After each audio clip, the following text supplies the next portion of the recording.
Okay, so if during this video... sorry, I'll start again.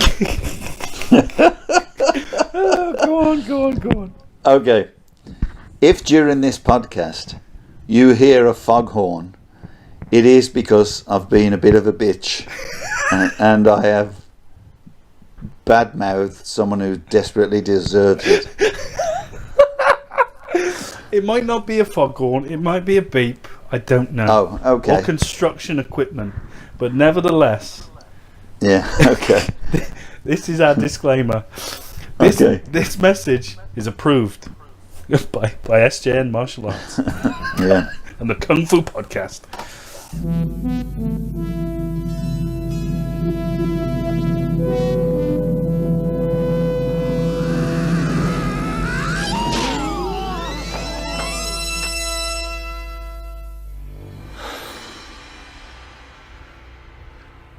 I know Kung Fu.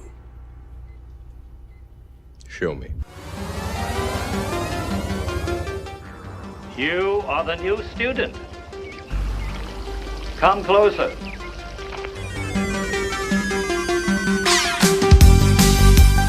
You're listening to the Kung Fu Podcast presented by James Still I don't care if it's Muhammad, Ahmad, Bruce Lee. and Steve Newby. This is the original 5 Fingers of Death right here.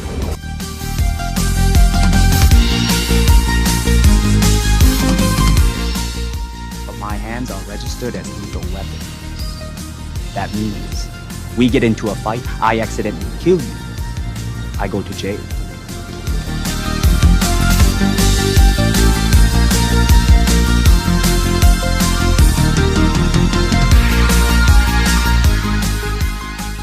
Much better. That's 80. That's 80. What's your level now? 80. Keep it at 80. Oh, all right. Because that's fine. Can Yeah. you just sing a bit of Tom Jones just to get the levels right? I'm not unusual to be... Whatever. All right. It's not your best, I have to say. No, I know. I've heard I better. guess. But why does it keep on going to 100%? I don't know. I don't know. But just remember how you got there and what buttons you clicked and everything. Remember how I got there. Listen, we've got to press on. We've got to press on with the podcast number 7. We've got to go. Okay. Let's go for it. Okay, welcome everybody to podcast number 7, the Kung Fu Podcast. And as ever, I'm James Still, and I am joined by my teacher, Mr. Steve Newby, all the way from Canada. Hi, Steve. Hi, James. And everybody. Oh, that's quite formal. You don't, normally when you say James, you know, as a sort of like an undercurrent of you lowly idiot. But that was quite formal. I like that. Yeah, James. Well, you caught me. I was just about to go for a croissant with bacon and cheese. And cheese whiz. Cranberry sauce. Was it cheese whiz?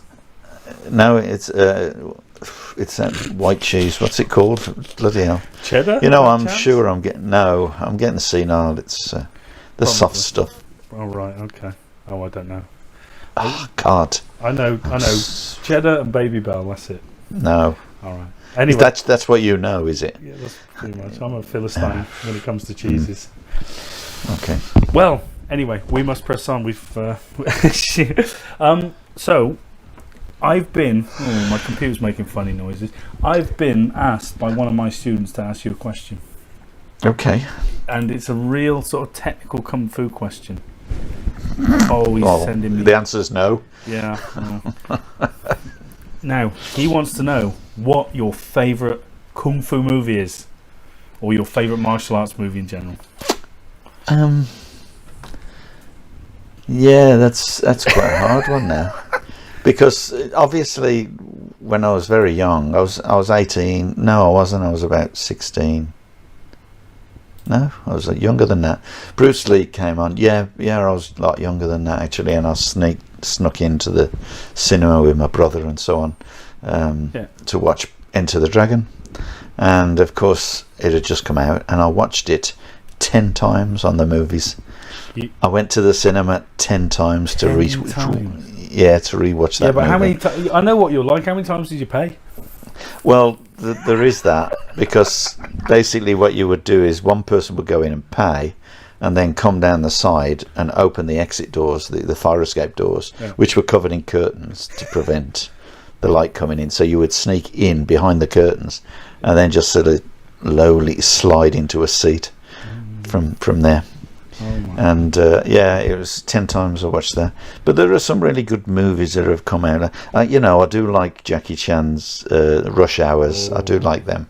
I love them. They're funny. They're great. I like Jackie Chan. Yeah. I love Jackie Chan's approach to it. Great, well, because he just doesn't take himself seriously. Yeah. Although having said that, he does. You're rustling again. You're rustling. No, I'm just moving the microphone because I can see it coming up to red. Oh right. Okay. He likes the ladies. I've been told by certain movie actors. Certain movie actors that we have talked to, and had dinner with, and that was nice. But yes, he said he because the ladies kind of fancied him, Jackie Chan wasn't too happy about that, kind of. Yeah, the plot thickness. Displeased. Am I right in saying that we almost had a dinner with Steven Seagal once? I don't know. Did we? Oh, I thought we did. We could have done. I thought there was some sort of time when we could have crossed his paths or something. I can't remember. Well, you go back years. It might not have been him, but there's been a few. Yeah. I can't remember. Really can't remember. No. Do you know you got me into the movie? You made me watch. You said, "Oh, he's quite good." It was Brandon Lee in Rapid Fire. Yeah, I liked that film. Yeah, that was good. As a film, it was a bit sort of, but I just like Brandon Lee's attitude. I liked his moves. It wasn't too bad, was it? It wasn't too bad. Yeah. Yeah. So anyway. I liked him. Yeah. Right. Anyway, so you want to talk some proper kung fu? Yeah. People can't tell the difference, but I know a guy who just constantly goes to see movie stars and gets his picture took with them on a regular basis. Just standing next to a movie star seems to make you, some kind of, it kind of rubs off on you, does it? Yeah, or something? I guess so. I don't know. He likes the movies. He does a little bit of extra stuff and whatever. Yeah. Well, I've never been one for that. To be honest, I'm not that bothered. I'm a starving artist. Me, I'll fade into nothingness. Yeah, same here. We'll always have the podcast.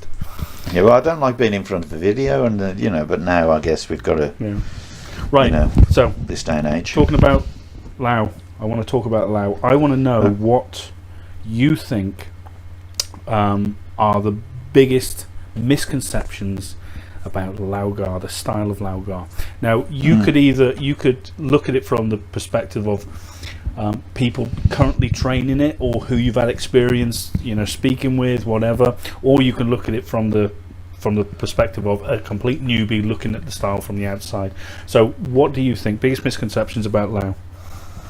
Yeah, there's quite a few misconceptions about Lao, and lots of different directions, I guess, if you're giving me different perspectives, aren't you, from different angles. So let's look at it for the first most important thing that we always had a problem with in the earlier days, was that everybody thought it was a competition martial art. Everyone thought it was just kickboxing. Now, I went to a Wing Chun club, and I trained Wing Chun for a little while when I lived in Milton Keynes. Right. So it was only a short, a few classes and so on. I didn't like what they were doing. I'm sure the guy was great, and I'm sure the style was fine. But I met a guy there, and he used to do Lao, and I says, "Oh, why did you stop doing Lao? You want to do?" He says, it's just martial art. It's just competition. Right. That's all he said. He says it's just competition fighting. So it totally depends on what club you're lucky enough, or what area, if you like, you're lucky enough to fall into. If you happen to live in kind of London and Maidenhead, that kind of area, certainly in Maidenhead, you would end up doing stuff with Neville Ray, and invariably, majority of that training would be competitive because that's what Neville's into. Yeah. Same with Alex Barrowman. Yeah. If you went over to Corby and over that kind of direction in those times, it would have been invariably majority competition fighting, and I ended up in his kind of his squad training, and we Well, you know, I mean, when you first started training in Lao back under your first instructor, Steve Faulkner, did you? It was predominant. It was a lot of competition fighting back then, wasn't there? Yes. We had the same kind of stigma, if you want to call it a stigma. We had the same kind of approach. It was like, you know, train, do this, do that, or do all the basics, and then free fighting. And the free fighting wasn't designed to be traditional or anything like that. It was, once we got pads anyway, initially it was just, you know, score points fight.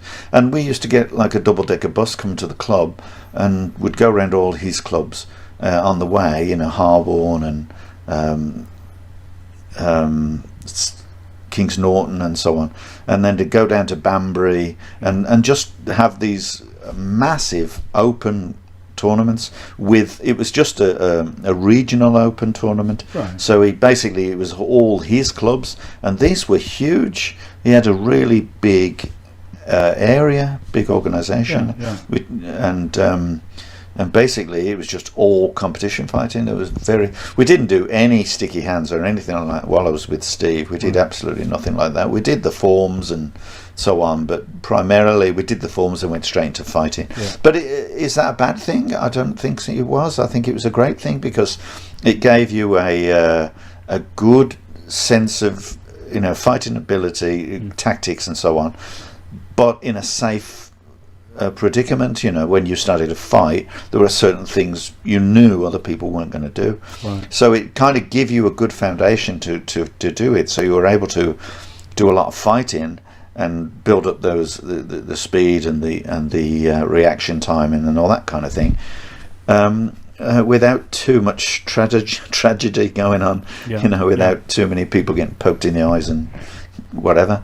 So it was a good thing. So in the biggest thing for Lao is the fact that everyone thinks it's a competition style, and you know, for me, that's probably the biggest misconception of all. So I want to go back on that, but when you were doing all this training, what was your sort of speciality? What did you like? What was your go-to move? That's what I want to know. In competitions, it was sweeping. There was, without a doubt. You know, I swept everybody and their uncle. You know, everybody. In fact, I was just talking about Alex. Alex Barrowman was, you know, he ran the area, Corby and that kind of area. Milton Keynes he had, and so on. And I moved to Milton Keynes with my girlfriend and lived at Milton Keynes for a while, 2 years. And in that time, I started at his club, and he just, you know, obviously was interested in watching me fighting, because I would sweep everybody that I was fighting, and he used to, when we did the squad training, he used to sit at the side of the thing and try to figure out how I got to sweep them. How could I sweep them all the time? And but I couldn't tell him because I didn't know. It just was a natural thing to do. People would come at you and you would, you know, a military two-step and a sweep, and that would be it. And it would work every time. Even back sweeps, reverse sweeps. I've had people on their backs, and it was a really fundamental thing for me fighting, because I'm a lazy swine and I don't like the fighting to go on for too long because I get tired. So it wasn't because you couldn't kick, because you were quite adept at kicking back in your youth. I could kick. I guess I could do a little bit. Didn't you used to kick a cigarette out of people's mouth with a spinning kick? When I was about 13, I obviously got really into Bruce Lee and so on. And you know that bit in Way of the Dragon, when he stands there and he says, "Dragon whips his tail." Yes, I practiced that like I practiced that so much. And yes, and then I had a trick, a party trick that, I always used to say to people in the park. We'd hang out in the park when I was that age, and I would say, "Kick that cigarette out your mouth," and without touching you. And I used to be able to kick people's cigarettes out their mouths. That's funny. Without a problem. Oh, that's great. That's great. Honestly, when you were going back to all the sort of the competition fighting in Steve Faulkner's class, did you ever get approached to be on like a fighting squad? I mean. Oh yeah. Because who was? Yeah, but not in the national squad or anything like that. I was not. I'll be honest with you, I wasn't interested in competition fighting. I was interested in Kung Fu. I only did it to please Steve, because that's all he ever wanted us to do. Right. So well, as I said with Alex's, I was in his squad, and then I was in his team, in his A team when we went to the nationals and so on. And we, I remember fighting the Irish team, and I kicked the guy with a back kick and whatever, knocked him out the mat. And John Russell was refereeing, and he come up to me and says, "Oh, you didn't see that, did you? You didn't see what you were doing." And it was like, well, okay, it was a back kick. I kind of didn't have a lot of time. He was coming at me. I did a combination of something, and then I did a back kick and knocked the guy flying, and it was great. But he didn't give me a point for it. Who were the big players at that time when you were that we're talking about, sort of big fighting names? Who was out and about then? Was that round about the time of Alfie Lewis, or was that Alfie Lewis, Kevin Brewerton, those kind of people? Yeah, Choco Denham. Yeah, there was a few. They were really keen, weren't they? There's a video on YouTube. Lau Gar at Pebble Mill. With and you got Humphrey Brooms, and Mark Aston as well. Right. I used to go to Mark Aston's club and Dicker's club in Aylesbury. Yeah. And that was great. Yeah. I liked Mark. He was a decent guy, and electrician he was. All right. Yeah. Did he do work for you? No, he didn't. Oh. No, he was a nice guy. Yeah. Who else? It was Clive Parkinson at that time as well. This was after the time of Frank Lynch and Steve Babs. And I do believe I fought when I was a beginner. I think I went to a team with Steve as White Sash, and we fought the Birmingham A team, and I was a white sash, and I'd never been in a fight in my life, in a competition. And I remember we stood up against them, and there was like this line of 5 black guys, and I think it was Frank Lynch and Steve Babs and all them kind of people fighting still. I bet. And honestly, were you worried? And I hadn't got a clue, because I didn't know who they were. I never used to listen.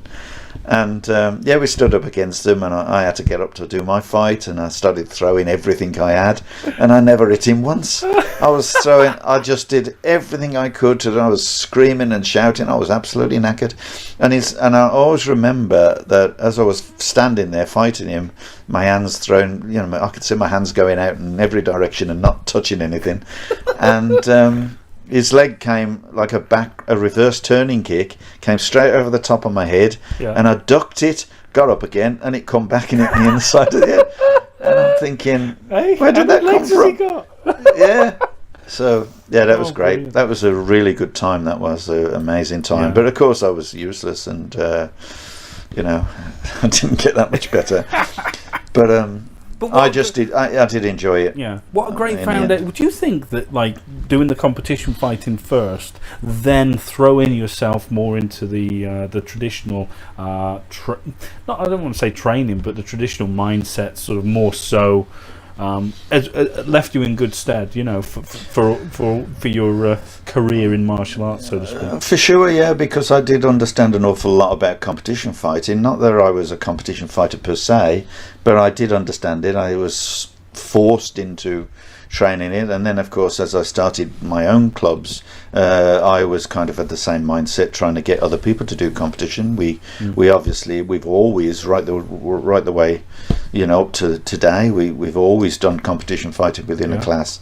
And I think I realise more now than then that it's an extremely important aspect of training. Whereas previously I thought, I don't want to do competition fighting, I just want to do kung fu. So I would, it wasn't until I went to the centre, actually. I started going to the centre. You said that. I remember getting into an argument with one. It was a black sash in one of your classes once. Yeah. Oh my God. So I said, waited to the end of the class, and I can't remember what he was, like a 3rd degree or something, but he had a bit of an ego on him. I said, guys, because we were doing sticking hands that class, weren't we? And I don't think any of them were that good at it. They certainly hadn't practiced. And they he was a bit cheesed off with this brown sash coming and working out. I said at the end, guys, if you fancy doing some sparring, no problem, just put your kid on. We'll have 5 minutes or so. And he looked at me, Steve, and he said, I'm not here to do fighting, I'm here to do kung fu, and walked out. Yeah. Yes, I know. Yeah, I think you've mentioned that before. Yeah, it didn't grate me at all. I was like, oh God, I've never known such. But isn't it funny how some people they separate the two in terms of their headspace, if you like that's kickboxing, that's kung fu, when in actual fact it's the bloody it was the same thing. Before the kickboxing kind of fad started, the fighting was in the kung fu class. There was no kickboxing going on, it was just the kung fu.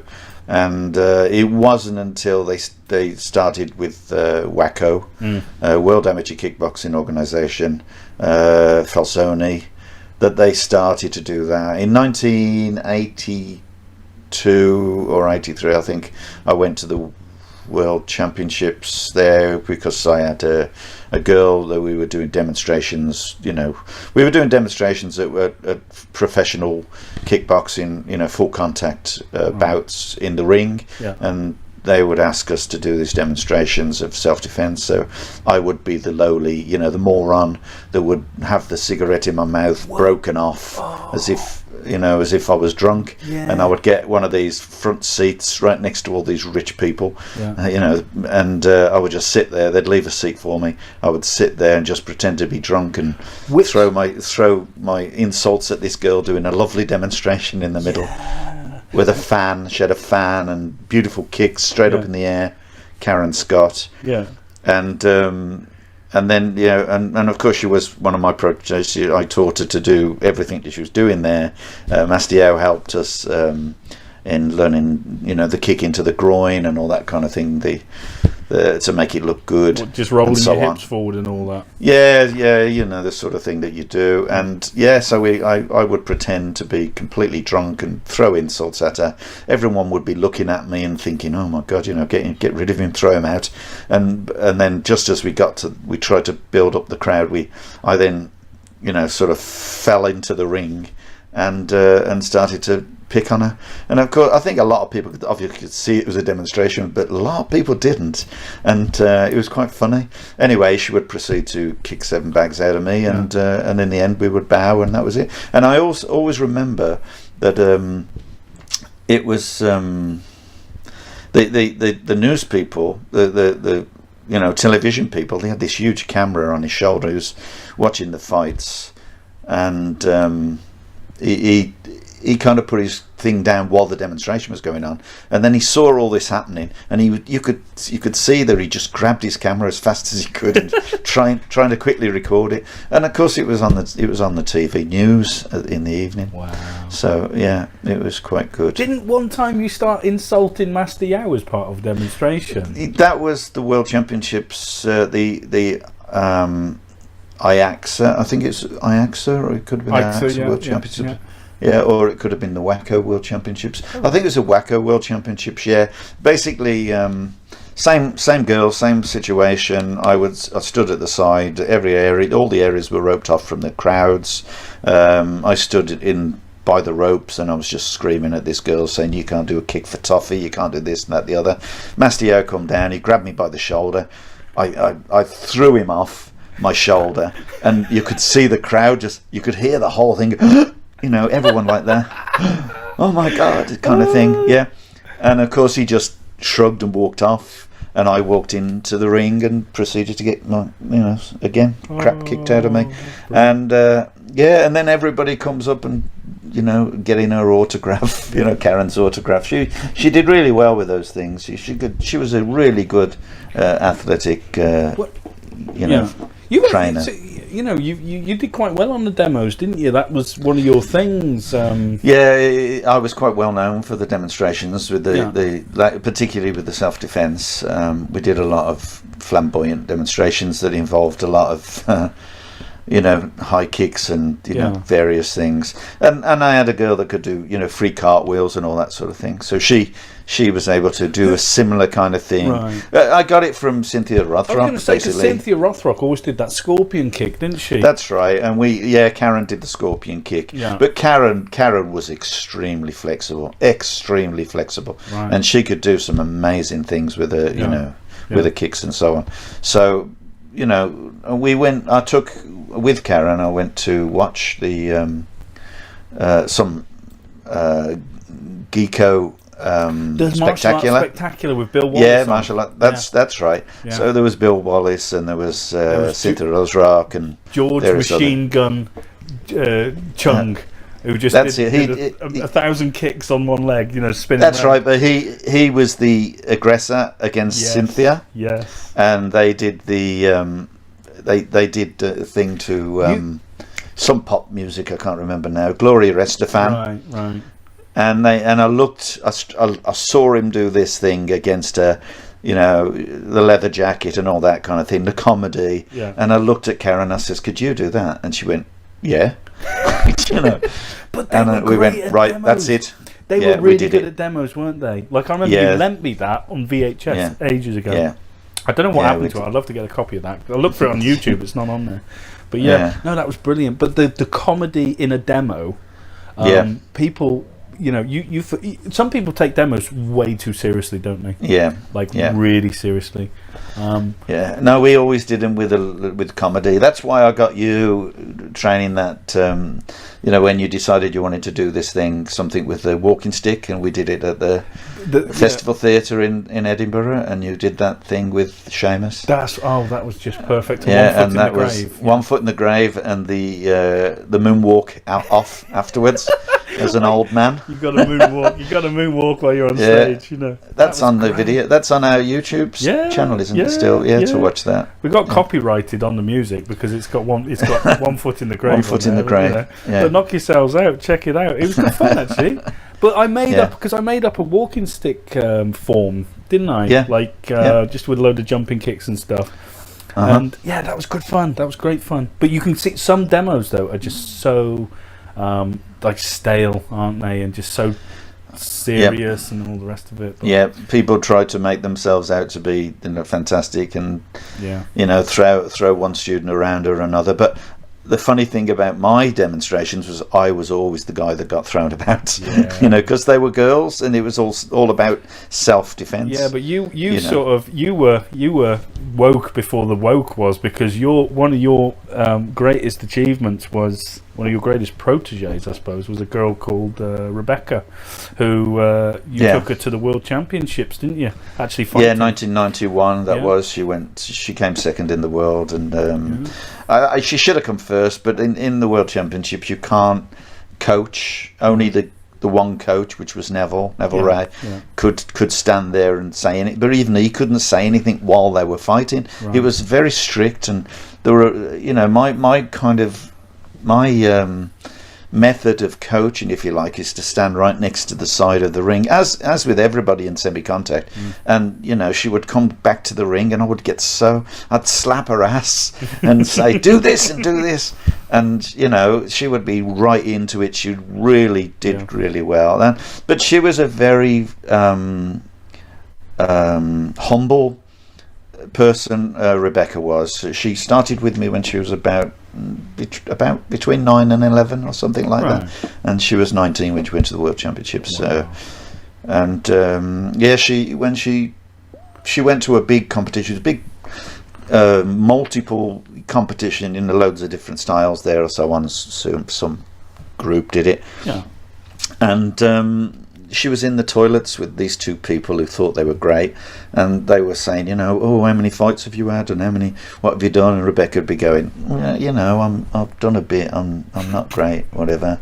and then they came out, and she subsequently, kicked the shit out of both of them, and very decisively as well. It was like just completely and utter embarrassing for them. Yeah. How can you go in and boast like that? How do you boast like that? And you don't even know your adversary. You don't know anything. But there's a lot of martial arts organisations are like that. They fight in house. They will never fight anyone else because they know if they did, they would get slaughtered. Yeah. And this is the problem with a lot of these organisations. Oh, yeah. And then they profess to badmouth everyone else. Yeah. And we're all guilty of badmouthing people, but usually it's because you have a reason. Well, a lot of them bring it on, let's be fair. Yeah, they bring it on themselves because the assumption, is that they are great. But look around the world, you've got to recognise there are some very, very good people out there, and respect to them. But for me, obviously Lau, because we're talking about Lau, I guess. For me, is an all-round style, and it's perfect in every way as far as I'm concerned. Well, there are certain things that really could be changed. Go on, like what then? You brought it up. Go on. No, well, it's just the way the association has become now. It's not as it was. There are nowhere near as many professional instructors there. A lot of people have left, and I used to believe that everybody who left was greedy, and they just wanted to do this and wanted to do that for themselves and so on. But it wasn't necessarily like that. Yeah. People can get frustrated when you become stifled by certain things. So, but that's for another conversation, So, I guess. if you were what would you? I mean, you said that Lau is a good all-rounder. So, I mean, do you think that? Why do you not think it's got the recognition then in the UK in terms of when you say, I'd never heard of Lau Gar before. I hadn't heard of Lau Gar until I went to your class all those years ago. But you'd heard the word kung fu. Yeah, heard the word kung fu. Yeah, and it's just it's so sort of UK, granted, but unless you don't, the name isn't bandied about a lot though, is it? To be fair, no, it isn't. But it's been so successful around the world. People in the know about it. But I think the problem with using the name Lau is simply the only reason they use it, I guess, is because they don't want to be tarred with the same brush that other kung fus have been tarred with because of their reputations. Now, I can't specify or clarify various groups and so on, but only from my own experience and what I've seen. And I have seen some diabolical organisations, and you can't help but decide. It's like watching a movie. You're going to choose, the guy who's the best actor is going to get the Oscar. There are some runners up, and then there are some that will just never see the red carpet at all because they're bloody useless. And often, even as a layman, you can watch a movie and you can say, he's not a very good actor. But and it's the same with martial arts. You can watch people who do martial arts, and even without being able to do it yourself, you're going to hurt yourself. You do that again, kind of thing. What do you think? Going sort of back to the original question about misconceptions about Lau. What's the worst sort of advice or technique someone's shown someone else that you've seen? Obviously, I'm not saying name names, but I'm just saying pick up an example, because how you always said to me that Master Yao used to says, a corrected technique does not mean it's a correct technique. Do you know what I mean? Like some people have massive misconceptions about the syllabus or the forms or whatever. What do you think? Yeah. What stands out for you as sort of like one of the key problems? Yeah, there are a lot of people have different reasonings from all sorts of walks of life or all sorts of areas. Yeah. They have different instructors, they have different upbringings with those instructors, and their instructors have different upbringings. And remember, because it's such a huge organisation and a diverse organisation in the early days, spreading the whole of the UK all over the place, a lot of them never got to see the centre. That's why Mastiau insisted on taking black sashes, not so that he could see the people taking their black sashes, it's so that he could see what they were learning from their instructors. Right.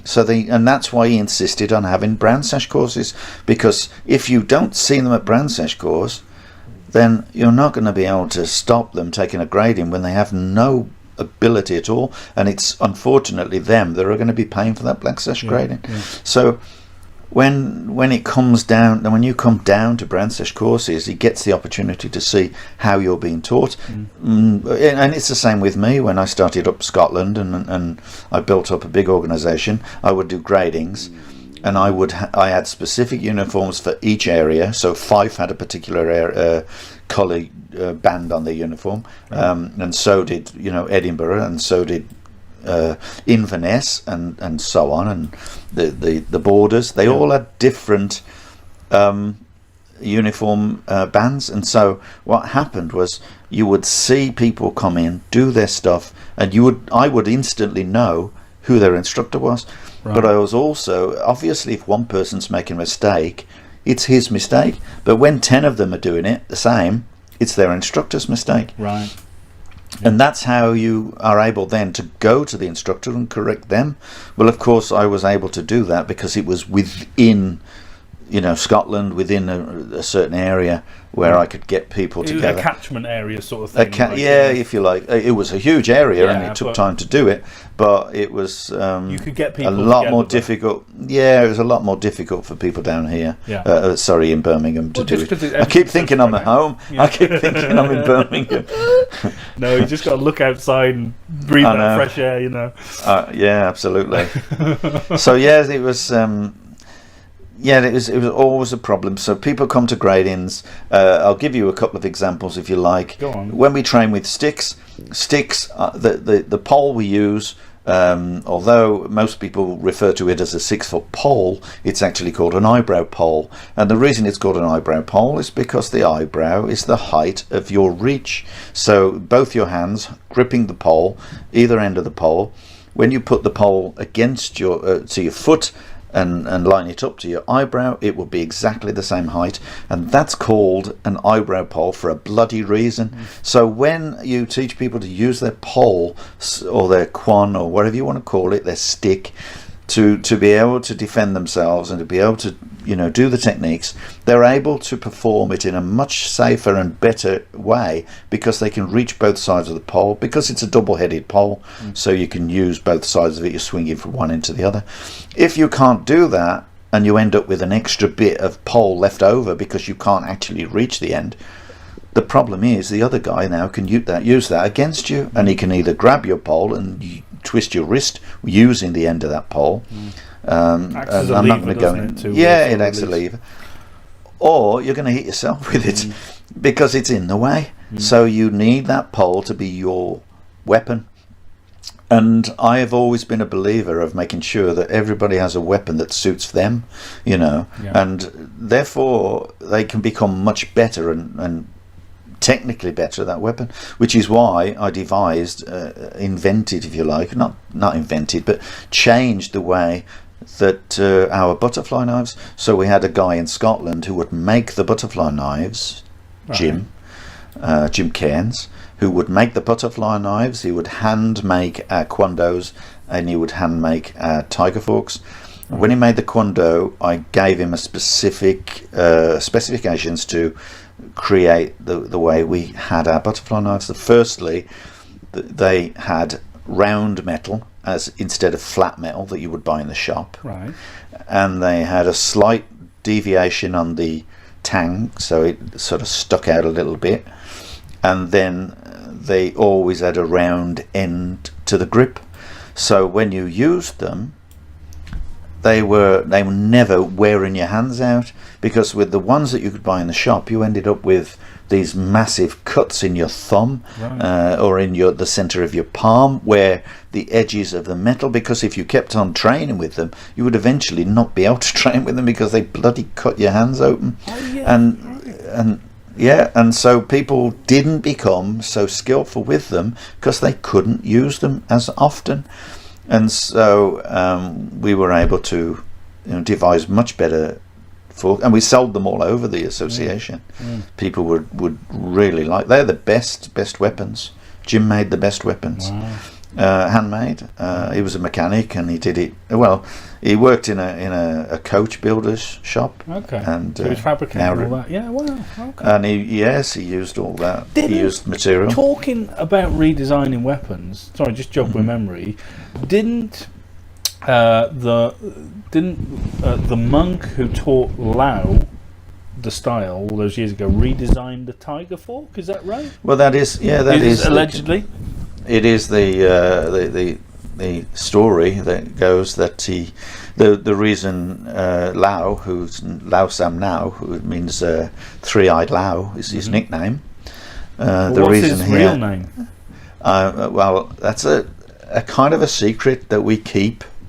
We retain that secret, and I'll explain to you about that secret in a minute. Okay. But anyway, Lao Sam Now was a tiger hunter, yes, and he obviously had been caught out with this scar on his head, and the monk is said to have developed his weapon to be much heavier and stronger, and so he was able to learn to use it in a completely different way, and of course as part of as the weaponry within the confines of warfare as well. So, but in terms of his real name, okay, and this is something that we all promise to sustain as a secret. If you suggest that you do Lao in wherever you are, and you go, yeah, yours is not the proper Lao, mine's the proper Lao, I do this Lao, you do some other Lao, then I can turn to you and say, write down 5 names, and within those 5 names, the real name of Lao Sam Now. And if you can write that name down, then I know that you understand Lao. But if I can point out that name, you will also know that I know Lao. So most people would not be able to, well, very few people know that name, and so this is why we keep it a secret. It's like a credibility check, isn't it? Yeah, like a credit because people will say, well, I do Lao, and you'll say, well, do you know the name of the founder? Right. And they'll go, Lao Sam Now, and we'll say, no. Right. No. Do you know his real name? Yeah. Well, hang on a second. How do you know that whatever his real name is his real name? Well, I have to go by Master Yao, who told it me and told everybody. Yeah, but what if Master Yao made it up? I'm just saying, I'm putting the question out there. That's absolutely fine. That's absolutely fine. But at least we know that everybody that trained with Master Yao will know the same name. Okay. So if they come out of the closet and say, no, I learned Lao, this is Lao, I learned it from whatever. Yeah, but you can imagine someone looking at this out from the outside who doesn't really care for sort of the philosophy and all that and the secrets. Yeah. He'll go, oh, he's just making that up. He just goes along. Yeah, well, that's what they would say, isn't it? Yeah, of course they would. They would say that. But they can. It's okay. It's not a problem. They can. Most people don't get to that anyway. And how often would that happen? No, I don't. To be honest, And many people have accused Mastio of making stuff up, and many people very close to him have accused of him making stuff up, and so on, and then exaggerating it. I know of a guy that said, "Oh yeah, Mastio's grandfather fighting tigers."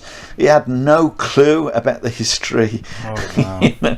He had absolutely no clue about the history of Lao, and he wasn't interested either. He'd just come out with this crap that would suggest that it was all made up. Well, I don't see the reason to make up history. I don't see the point in it. He might as well just not say nothing if he's exactly making it. Yeah. So the thing is, you can't train with someone for 40 years and never hear different things. You're always going to hear the same stories. Yeah. And that's when you know they're true. He doesn't change them from 40 years ago to now. Those stories have never changed. Yeah. And let's face it, if you want to fabricate a story, you're going to really try to exaggerate it later to try to force it to be true. So that's why I know the one about you wearing stockings and suspenders is true, because you just keep going on about it. I'll never live it down. My wife told me that the Rocky Horror Show was going to be on, and I have to say this now, James, because everyone else is going to be going, what? Listen, we're lucky if we've got like 3 people listening to this thing, so it really doesn't matter.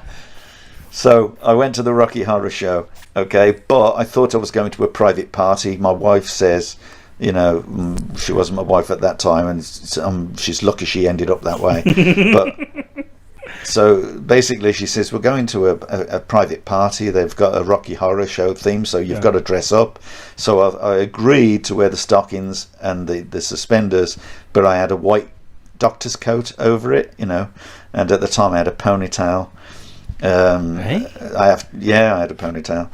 Yeah, I had hair. Did you? And anyway, we drove around the Hippodrome, past around the square right where Chung Ying's is and so on in Birmingham, and I looked up, I saw her at the Hippodrome, I went, oh look, the Rocky Horror Show's on, let's get some tickets.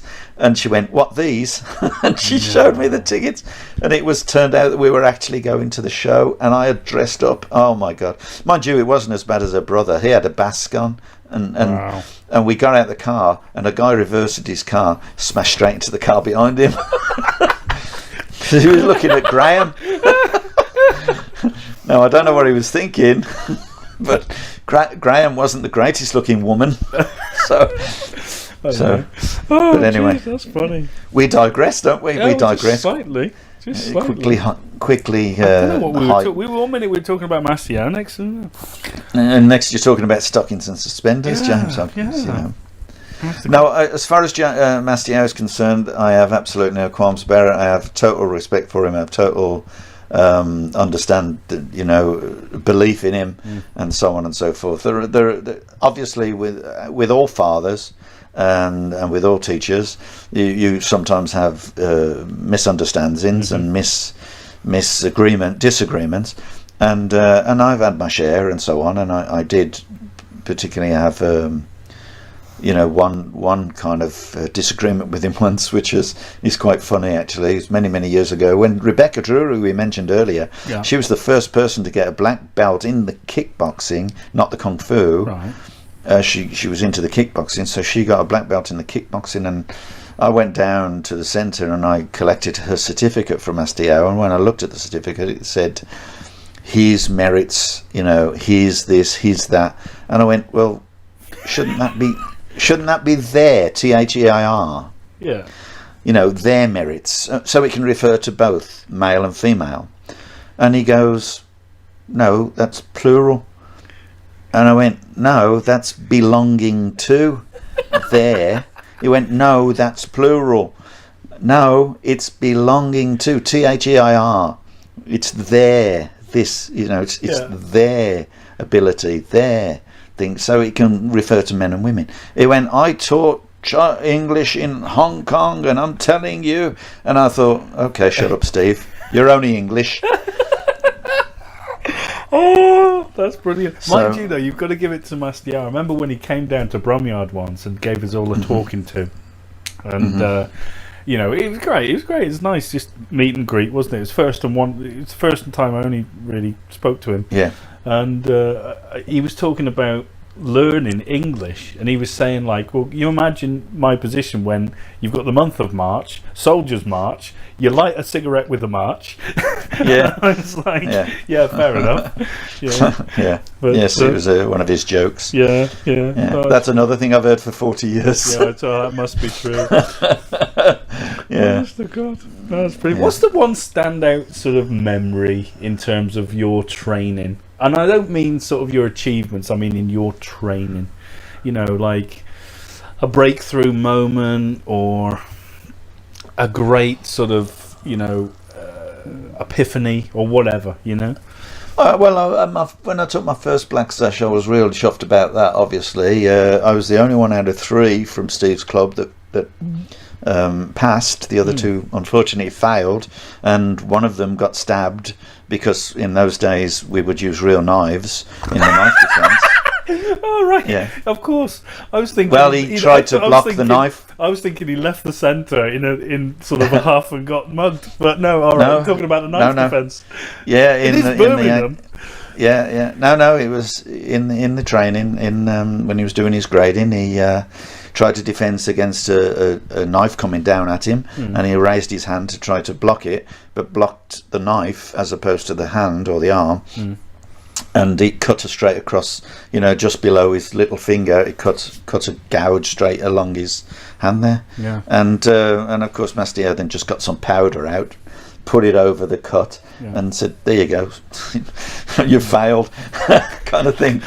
So he obviously failed. Because he got cut. Yeah. So yeah, we did. We used to train with real knives. It was important. Excuse me. We had a course about knife defence actually. Right. It was just covering knife defence, and 60 people on the course. 3 of them went to hospital.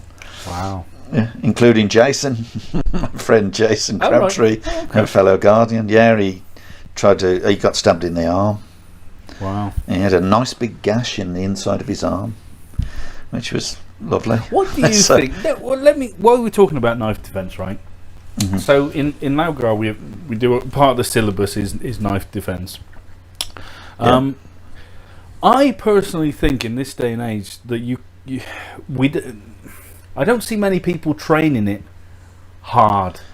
So as far as I can, because I don't train it hard because, you know, situation I'm in or whatever, but I wouldn't feel sort of confident going out there and think, right, I can take on someone with a knife now. Now, I get that it's not about that. It's about sort of understanding the principles behind it and being aware of your range increases if you've got a knife, taking your fingers away, all the rest of it.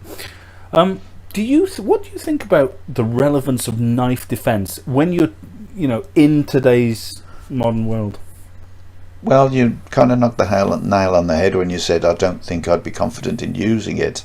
And so you don't train it, but it's the other way around. If you train it, then you should become confident. But it's not about confidence, it's about reaction time and spontaneity. There's that kinesthetic perception you require. Someone appears with a knife, you may not even recognize the knife. That's the biggest problem, of course, which is why knife defense is so dangerous. You may not even see the knife. So in your perception of training and in your developmental state, as you develop your fighting skills, it isn't just about what you can do in the relative state, your ability to move. It's about your understanding of the world, and therefore, you know, you've got to be a little bit more worldly in the sense that, okay, there's someone standing next to you, he's aggressive. If he's got his hands hidden, he's a dead man, because you have got to hurt him before he moves those hands, because he could well have a knife. If he's got his hands out and makes his fists or his open hands or whatever, you can see he hasn't got a knife at that point in time, so that's when you need to act. So it's all about your preparation as well, and not just about your skill, but your preparation. And now, in terms of the knife defense that we train, All they are, just the same as the hand blocks and kick blocks, all they are basic scenarios. Yeah. They're giving you the opportunity to practice repetitively certain attacks.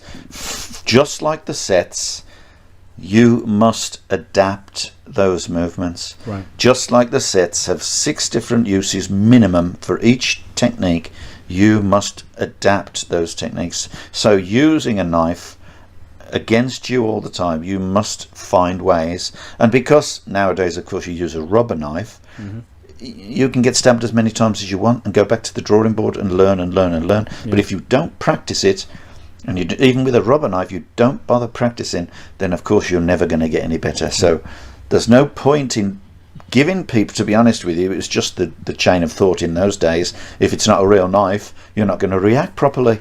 Well, the problem is you also haven't practiced enough. So it's a difficult thing. Yeah. But when you've got a rubber knife, you've got no excuse. You practice in every different shape or form. Find out what works, what doesn't. Learn the hard way. Get hurt a lot with that rubber knife. Then change it to a wooden one. Now, you could end up with a big gouge in your face because the wooden isn't going to be giving you any, defense. And then eventually go for that real knife. Yeah. But I'm only saying that to you. I'm not saying that to anyone else, because they'll go, Steve said on his podcast that we should use a real knife, and I got stabbed 60 times while I was trying to defend myself.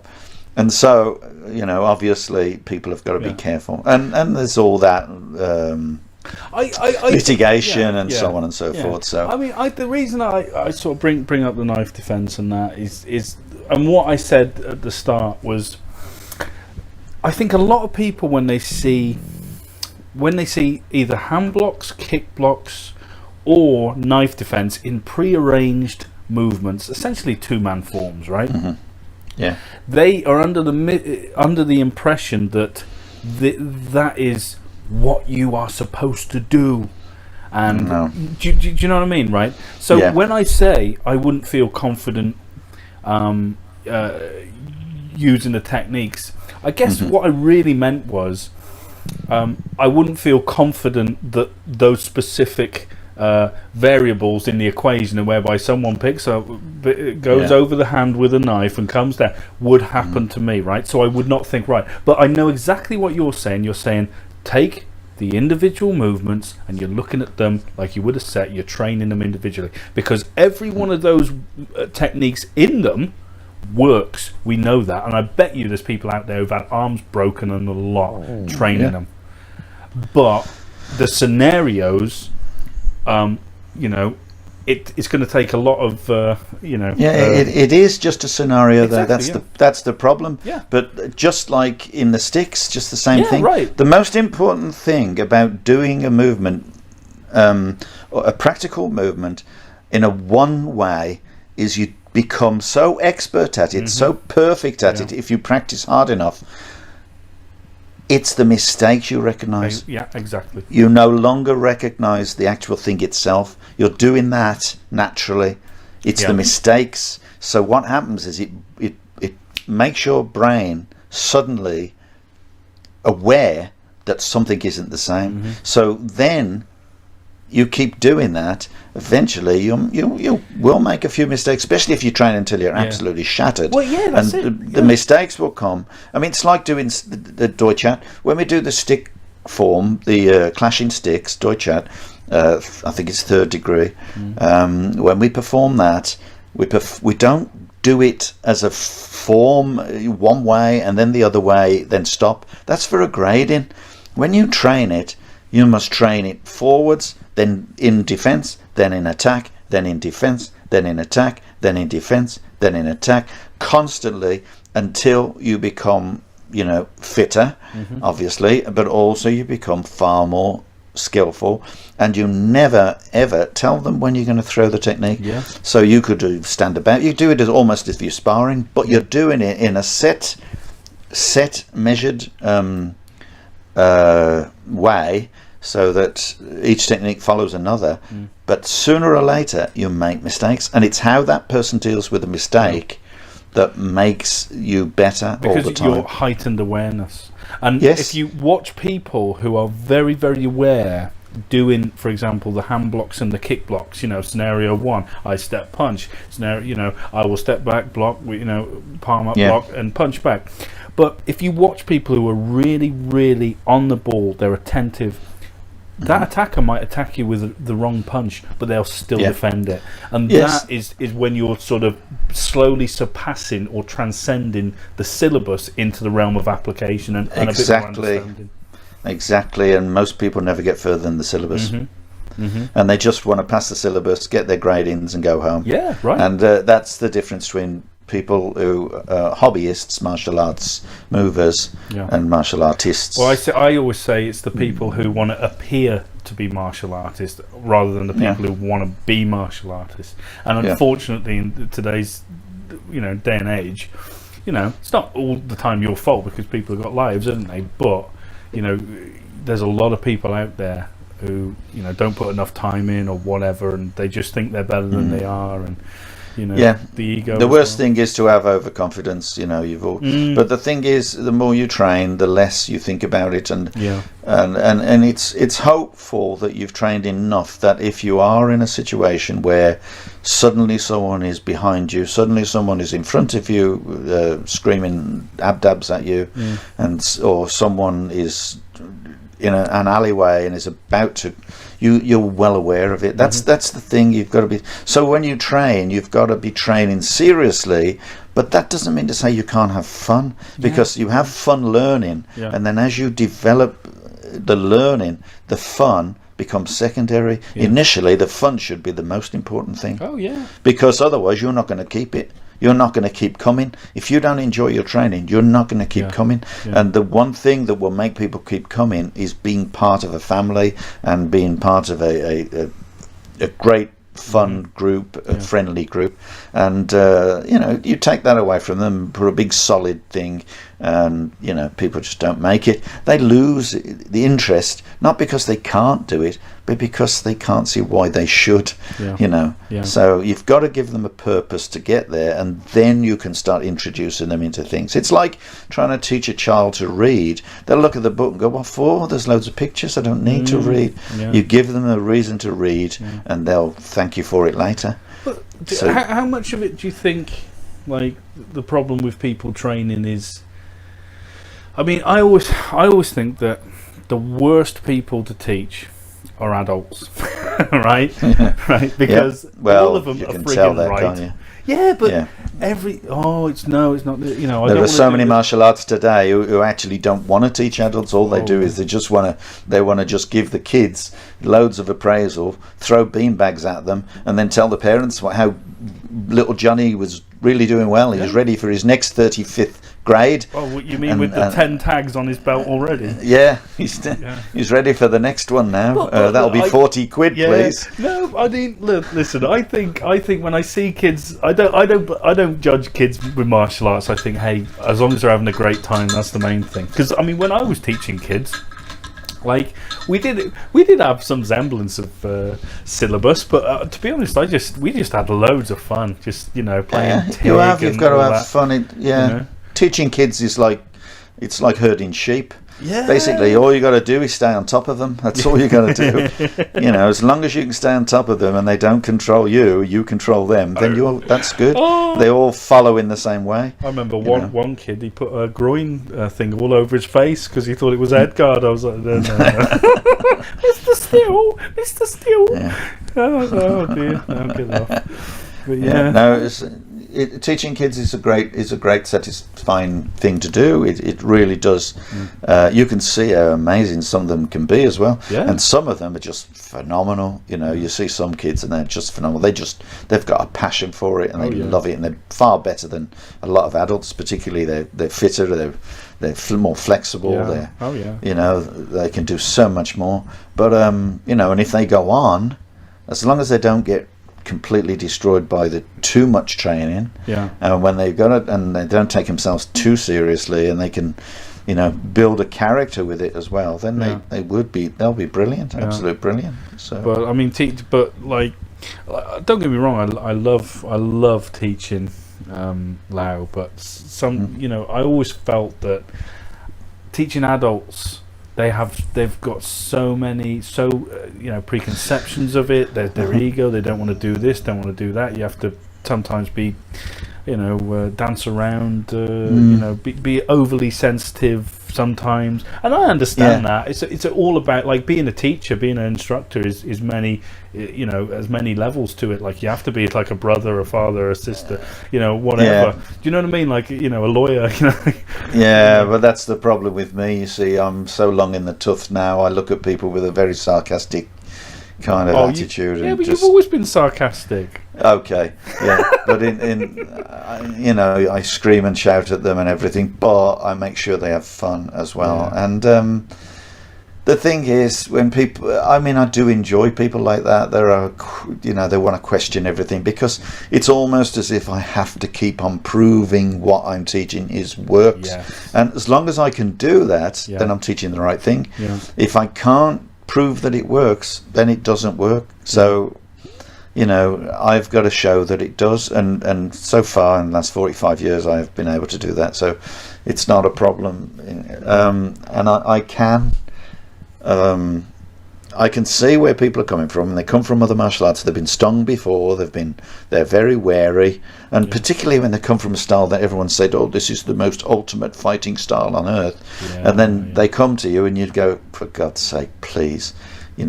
I remember a guy, you were talking about him the other day, and I'll mention him because it's in a friendly manner. Ali Blakey, he's doing something himself now, wherever. He was training with me in Scotland. He came to me when he was 19. He's 39 now, I think. And he came to me as a beginner, and I says, have you done anything before? He says, yeah, I've done ninjutsu. I went, ninjutsu? I says, you couldn't have been very good. I saw you come in. I love it. And that's just the way I am, I guess. So, I lose a lot of people like that. But he went on to get his 4th degree, I believe. Which I took for him. As well. Was that when Master Yao was late? No, Master Yao had gone home. Oh, would he? It was the centre. They'd all gone home, and of course he came from all the way from Scotland. He flew, and he'd phoned Master Yao and says, well, can you make sure there's a stick for me? So he sent him an email, make sure there's a pole for me, because I can't carry one of those on the plane. So he came, and I found Master Yao, and he said, we're closed now. I says, well, Ali's coming down to take, to do his 4th degree from Scotland. He says, we always finish at 1 o'clock. There was, variables within this, the confines of this story. Yeah, sure. But anyway, it turns out that Master had gone home, and he phoned me back, and he says, I remember, now, would you take the grading for me? Right. So I ended up taking Ali's 4th degree for him. And, and I'm in America, obviously. I've had to take John's gradings, but I always videoed them. I videoed Ali's as well. I always video them because they didn't just want me to see their grading. They wanted Master Yao to see it, so I videoed it and I showed it them. Whether Master Yao watched it or not, I don't know. But I always videoed John's, and I always videoed Ali's. What I always thought was kind of funny, but I don't know if it. So I thought it was funny. So you've had quite a few students in the past, right? And like myself, like I was 19, same age as Ali when I first walked in to see you, and you put a question to me, but anyway, you got me hooked. But I've been with you, like, obviously there were some gaps when I went off and joined the army and whatnot. Yeah. And obviously, we've had the odd falling out now and then, but it wasn't anything like, it wasn't anything like major, was it? I was just threw my toys out the pram and whatnot. But I accredit my entire learning to you, right? Like no one else. I mean, I put in a lot of effort, I have in the past, but how many students have you had throughout your teaching career where you've taken them all up to Black Sash, right? And then they've suddenly gone, I don't, you know what, Steve? I'm going to go and train at the centre in Birmingham. Yeah. And what? That's not a problem. That's never been a problem for me. But, okay, all right. Is it not a problem? But do you not think that there's like, sometimes they should continue to train? Like, you know, I mean, because what you're doing is you're always going back and then teaching beginners and beginners and beginners and beginners, which is what you love and what made you a fantastic teacher. Yeah. But do you ever feel like the draw to want to just think, I wish you would just train with me or whatever? No, I don't want them just to train with me. I don't mean that, but it would be nice. Yeah, I know what you're saying. Yeah. I guess I know what you're saying, but I mean, when I look at students and you're teaching students, it's like having kids. You've got to go back out. You've got to go out into the world, and you've got to discover things. But I'm always confident that they will come and they say, you know what, I really enjoy this. I mean, you're one as an example. You'd always come back to realise that, this is, it gives you a great sense of meaning and great sense of reality, if you like. What we teach is genuinely authenticated and good tactics, good strategy, and so on. So we don't profess to be kind of mystics and whatever. I don't profess to be anything special. I just know that whatever I teach, it works. It's a genuine interpretation of what Lao is, and I have no pretense about it. I've taught a lot of people to Black Sash, many people to Black Sash, and never had a failure but one. All right. One guy who insisted he wanted to take his Black Sash. He came to my house. He spent 7 hours, or rather I spent 7 hours with him, watching his syllabus, convincing him. Oh, I know what you mean. Yeah, convincing him, what? Yeah. Do not take this Black Sash. Yeah. You will fail. And it was the next day, and you know what? He says, I'm going to try it anyway. He went, and he failed. And he broke my record, because I never had a failure until... Wow. Well, I tell you what, he in Hereford is actually, I think he gave himself a Black Sash. He must have ordered it off the internet. Well, he went to Pete Hornby's club and told them that he was training at Worcester. And yet he was from Hereford. But the reason he said he was training with Worcester, because at the time he was running it. He had left me, and so he was training with Glenn. And then his students left him because they wanted to stay with the BKFA, and he got kicked out. Right. And so Matt stopped training there, started going up to Stafford. Yeah. And claimed that he was training at Worcester, but it had closed. Wow. And that's what he. Yeah. He's a law unto himself. They all were. They all were. But the thing is, Pete Hornby wouldn't let him even train in the class half the time. He just says, go there and practice, stay on the side and practice. All the time he was on his own. Yeah. We have that from good authority. Yeah. He just, it was a complete waste of. But that's, let's not diss him. Let's. No. Just go on his YouTube channel. You see what we mean. I've seen it. I'm just, it's a great example of. It's a very good example of how students will be totally respectful. Totally, they look at you as if you're God, and they just totally believe you, and then they'll go through the training for years and years. Then they start to become skillful, because the more skillful you make them, the harder it is for them sometimes to understand reality if they've got the wrong character. Many people, you will discover, will change, and they will suddenly think, wait a minute, I want, maybe they get more passionate, maybe they want more and more and more, and then they start going off in all sorts of different directions, discovering different people, and let's face it, James, there's a lot of people out there who will benefit from good students, And if they can take good students, or if they can influence these students, then they will. And these students have absolutely no idea, and it's they the just go with who them. Suffer. It's the students who suffer at the end of the It's day. not only the students that suffer, but in the case of people like, and I don't mind mentioning his name, but the students went with him in the club that I'd given him. Yeah.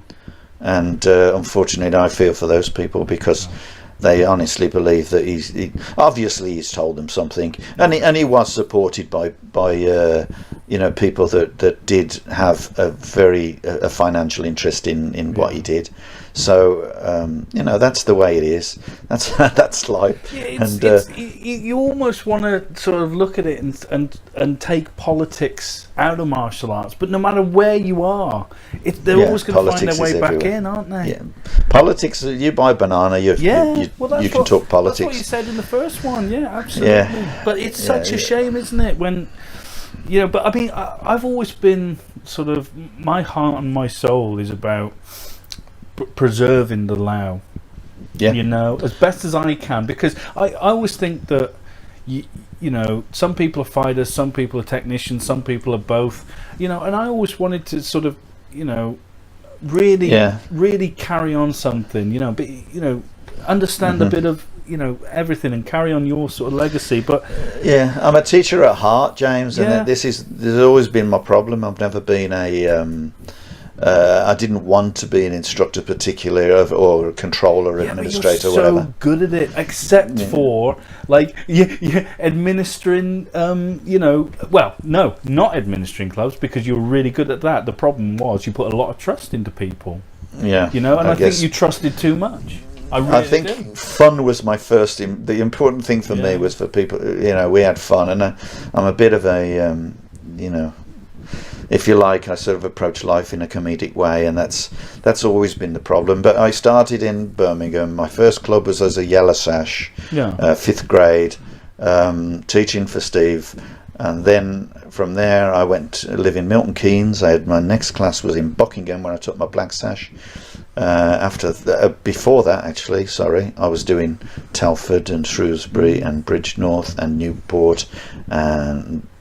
Did I say Shrewsbury? I don't know. And then I went after that. I did Coventry and all those kind of areas down there, Stratford-on-Avon, Leamington Spa, and so on. And then I did the Buckingham, whatever. And then I went to Scotland for the BKFA, and I taught all of Scotland and 26 clubs or so up there. Then I went to America and taught there because the guy was from Scotland and he was desperately needed to continue to train. I offered to fly over. He flew me over. And every so often I would go over there for 3 weeks or more and train and teach him in his garden, which is huge, and it's bloody hot as well in Missouri, and he got to his 3rd degree from that, I believe, or he's ready for his 3rd degree, and and then where did I go? Oh yeah, Canada, and then I just thought, but I just felt I wanted to keep on teaching the world. I really want people to know about Lao.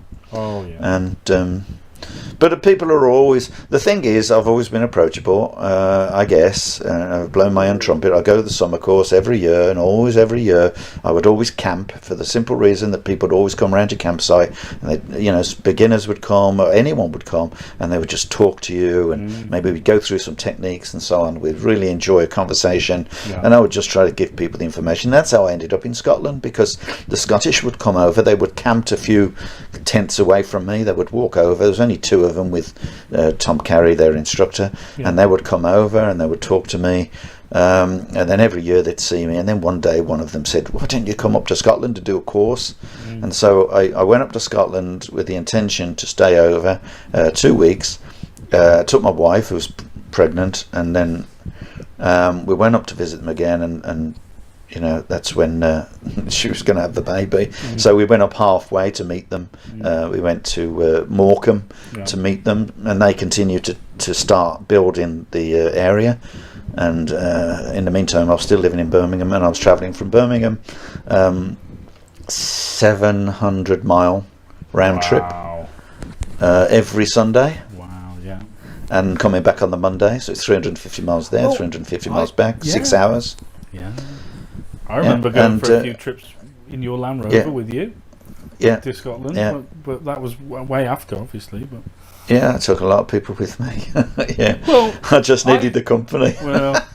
Well, I just remember you putting on Eartha Kitt and I want another man. Where is my baby? And I was thinking, what? You're listening to Eartha Kitt, Batman Turner Overdrive, and talking kung fu, and life couldn't get much better. Yeah, I do like Queen. I do like Genesis. I do like, I like everything. Basically, I like Beethoven. I like anything. See, that is when I like opera.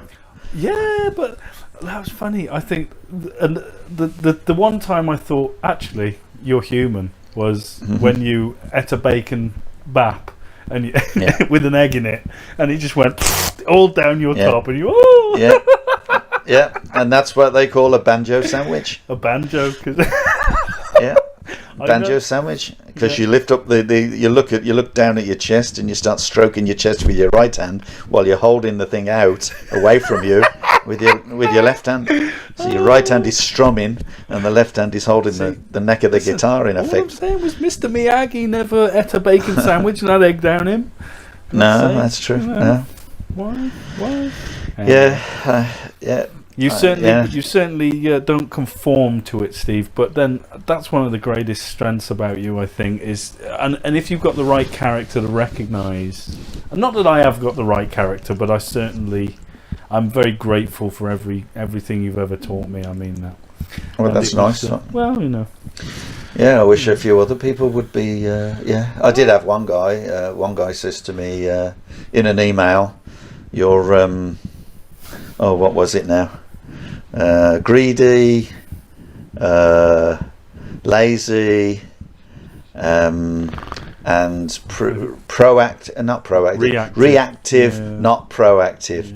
He said that in an email, and this is a guy that had been with me for 12 years, who had never started a club on his own, because they were all my clubs that I'd gave him. Yeah. He had never had an instructor, except one guy argued with him and then he left. Yeah. Okay, and he took those clubs from me, taking my business. And this is making me laugh, this now.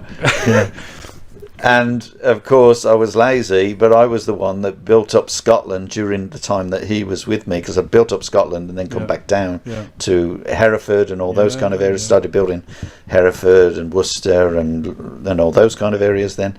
And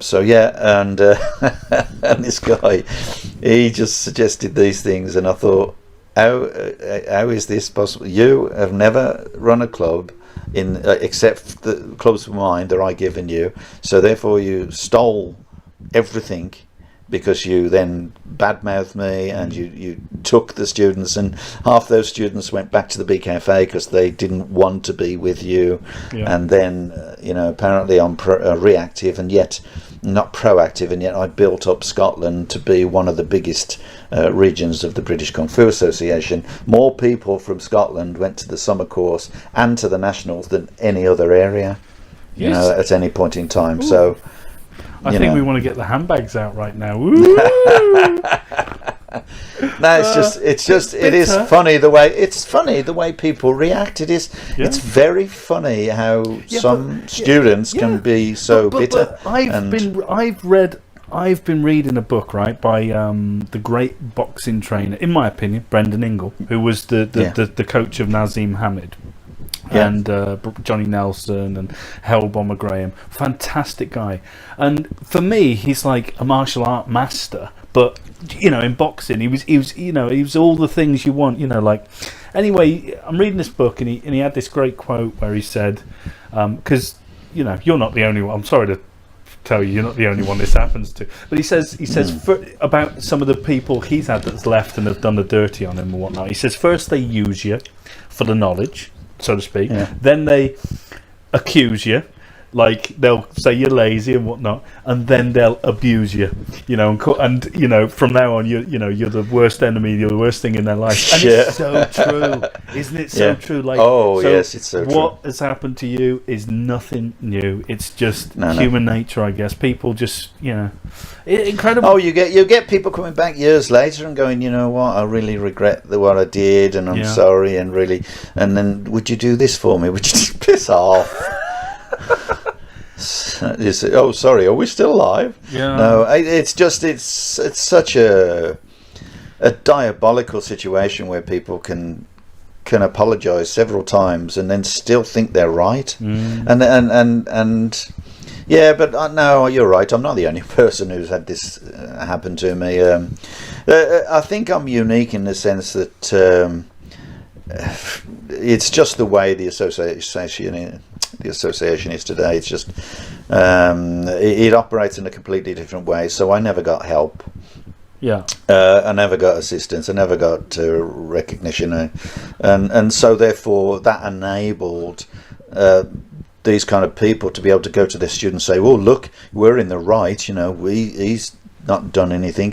No one's said anything to us." But of course, that just makes it worse for the students in the end. But I mean, Master Yao's had these same problems years and years, many, many more times than me. And, I mean, I was watching every other instructor has as well. But it's funny. I was watching an interview with Alfie Lewis on YouTube. The great fighter, no doubt about it, fantastic. But he did not have a kind word to say about Master Yao. And it was like, oh Jesus. In fact, when he got up on stage to be interviewed by this guy, the first thing he said was, F Jeremy Yao or whatever. And it's just like, wow, oh God, they're bitter. So it's been going on years, isn't it? But I think it's how people respond. It's and how people react to that response as well. So, I mean, the way I dealt with it basically is I just left the country.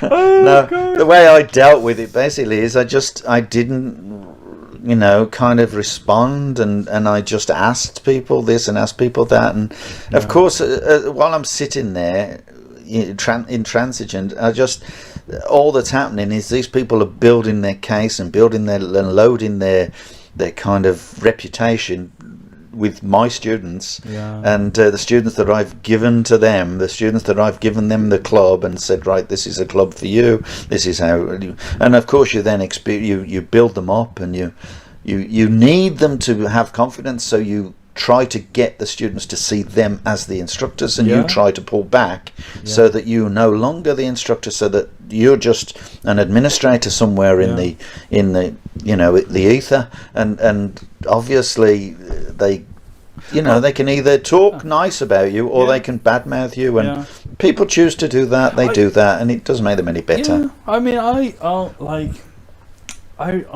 it's funny the way people operate. Like I remember when Hereford, Worcester, and the West Midlands were kind of getting pretty big. We had loads of clubs. I used to travel to Telford, Stourport.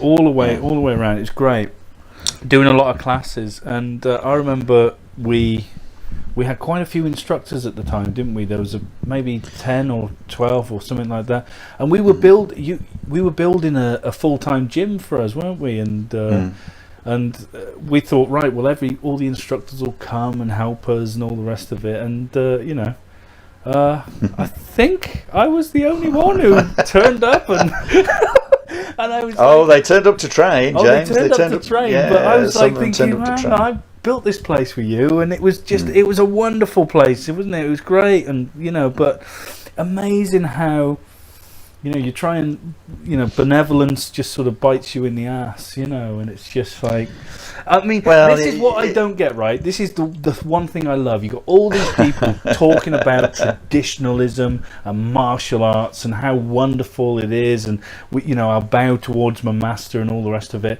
but they will date you need them. Everyone's your brother till the rent comes due, and it's just like you're so fake, man. You're so fake. Yeah. I for me, I'm Well, not. Yeah, well, I love. I enjoy- I love Lao Guo. I love training, and I want to be true to myself first and foremost. I enjoy watching these certain people that have left our organisation. They've left Lao or been thrown out, whatever.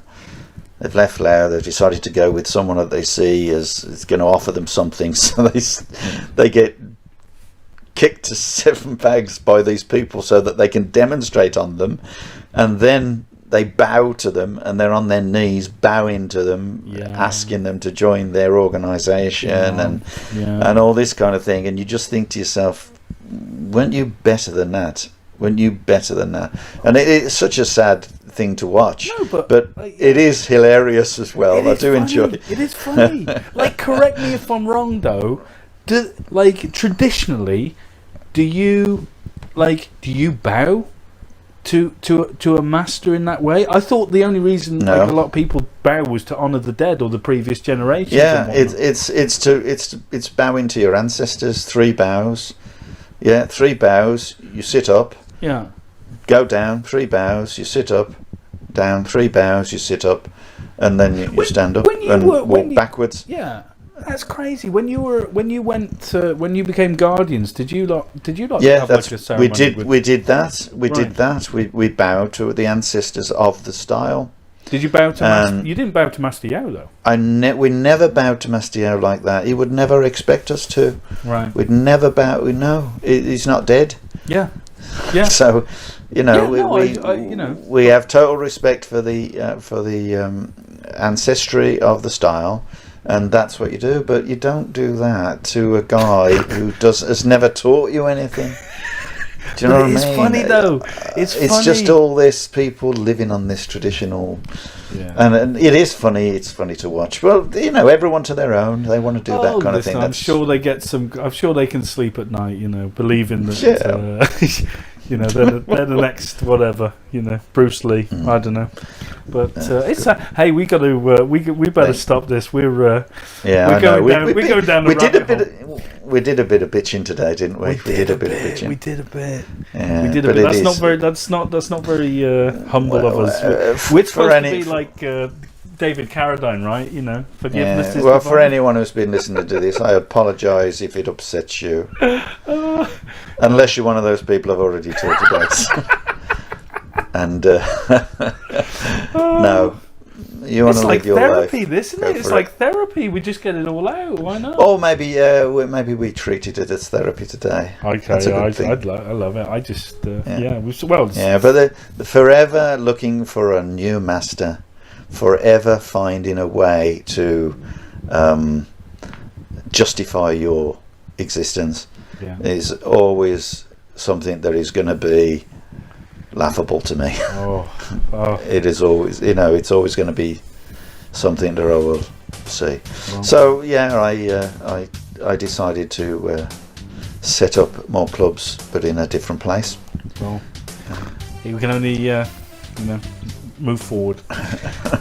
Absolutely. I don't know what that means. That's it. Shut up, James. Shut up. Right, Steve, gotta go. Thank you so much for joining us again, and guys, thanks again for joining us on the Kung Fu Podcast, and we'll see you soon.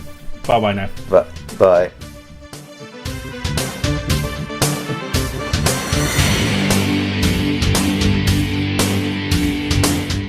Assume I kick your little Beijing ass right now, man. I ain't scared of you. I know you know that little tricky shit. Come on.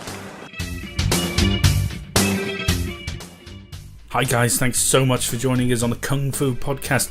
If you like that and you want to find out more about us, you can head over to Facebook, Twitter, Instagram or YouTube and find us under SJN Martial Arts. And also guys, this podcast is available on Podbean and iTunes. So until next time, take care of yourselves and we'll see you again on the Kung Fu Podcast.